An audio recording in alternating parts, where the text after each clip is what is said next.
All right, folks, coming to you from a cold Vancouver day. It's beautiful outside, but it is pretty chilly. I'm cold even in the house here. Getting into game week 220. First off, I rarely do this. I probably should be a little more self-promotional, but everyone else does it. So please like and share and all those things, all those buttons, whatever they are down below. And there is a referral link if you are new. Somebody used it, I think, just over the weekend or so. And thank you very much to that person. That's very kind of you. By doing it, you win, I win. Basically, you get a free card after your fifth purchase, and then I get one as well, which is super cool. So thanks for that. I hope these continue to help and shed some light on what is such an amazing platform. I try not to be, there's a lot of content out there that's kind of, I don't know, it's like self-glorifying or something. It's like, look at what I won, or look at how much money I made, or whatever. And I don't know, I guess I watch a few of them, I suppose, but I'd feel weird kind of doing some of that stuff. I really want to just create stuff that that is just helpful for you guys and for me.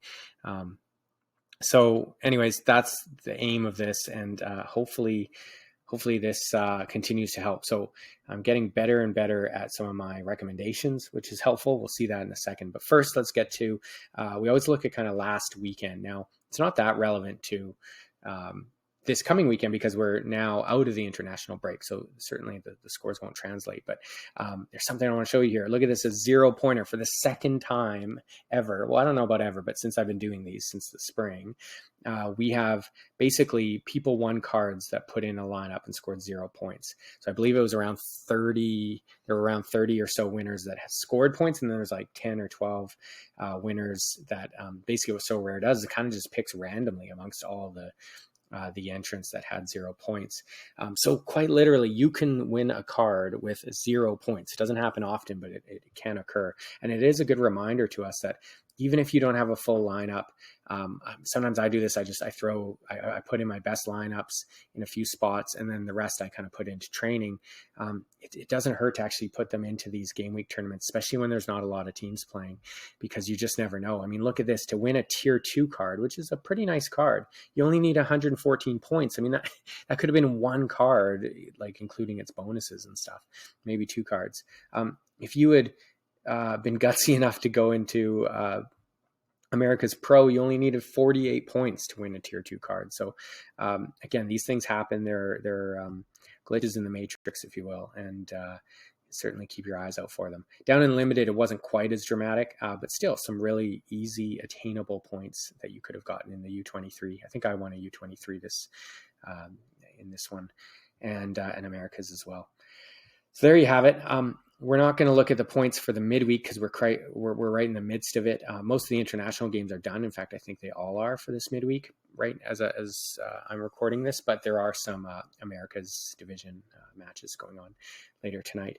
So we won't look at that, but I will look at the players I recommended for this midweek because they all played yesterday. So pretty pleased with myself because I am getting better at this. These were the players I recommended. I kind of steered to maybe some younger guys that you think you could kind of like keep and be investments for the future. And goalie Zade, he was somebody I sold quite a while ago, and kind of kicking myself I did because he's been on fire.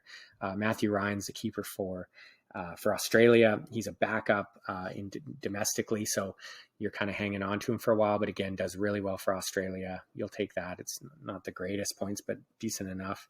Sainsbury as well for Australia did quite well. And then just some other ones. The U.S. kind of, they drew Jamaica surprisingly, but Weah did all right. Tyler Adams, not so bad.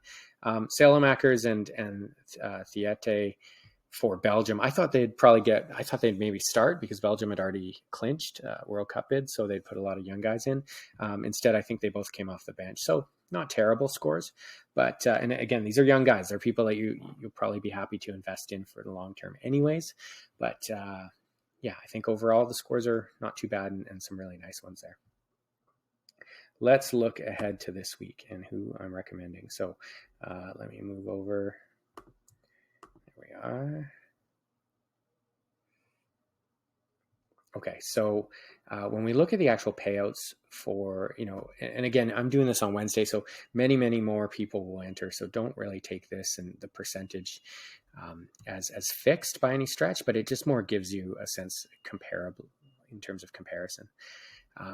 And, nothing jumps out too much. I am going to kind of stick on the Americas again for a second. MLS in particular is heading into their playoffs.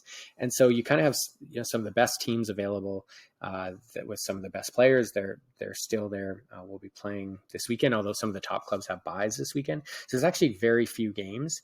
And as a result of this, we might see some low scores, not as low as last weekend, but you might be able to, if you can put in a decent lineup, you might come away with something. So I kind of like this one to kind of sneak into. And the rest don't look anything too surprising. I mean, Champion Europe has kind of a low number of entrants right now, but I think that'll start to bump up pretty soon.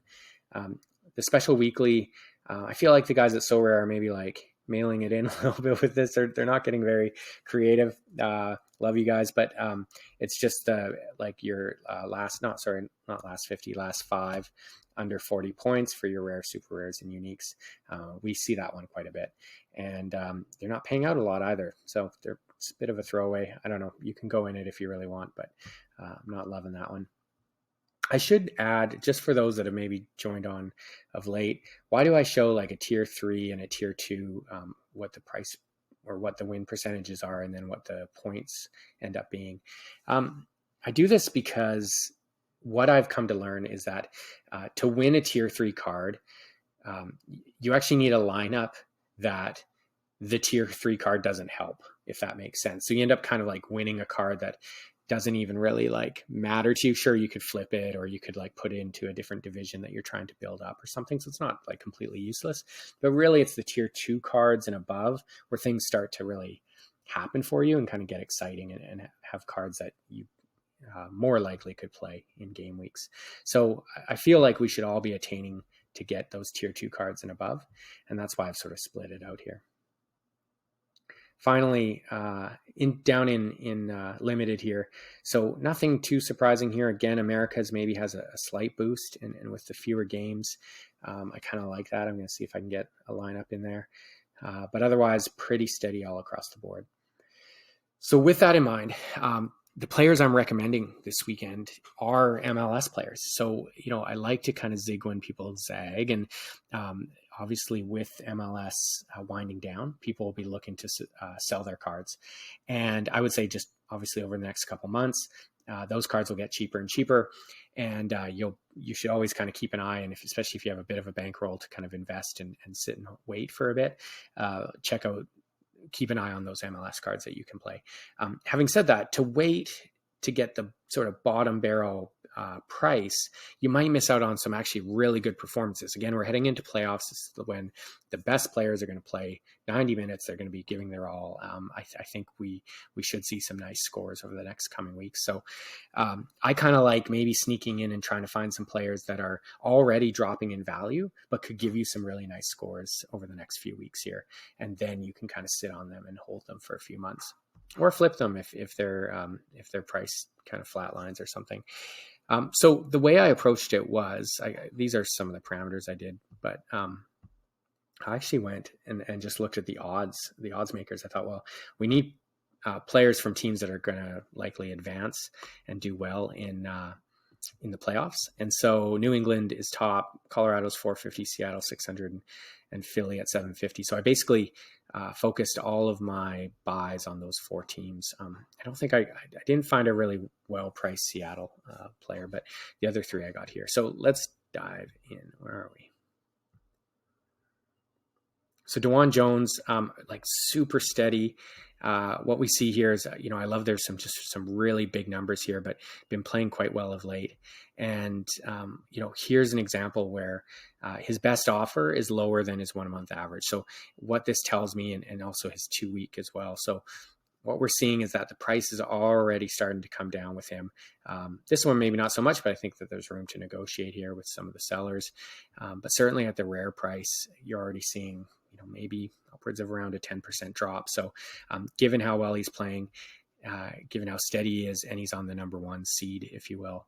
I think this could be one that's a nice buy right now. And of course, he's young, so he should be around for a while.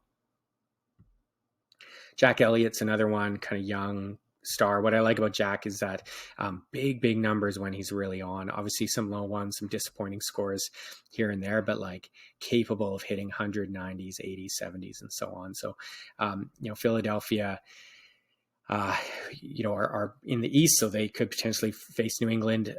They're still a strong side, and Jack's a key for their defense. And again, what we're seeing here is already a little bit of a drop in price, probably reflective of the end of the season. And I just feel like that's something that you could target and really get some good scores over a few weeks. Not so much in the limited side. You might have to do some negotiation, but 3-day average of 0.4 is super cheap. So that's one for you.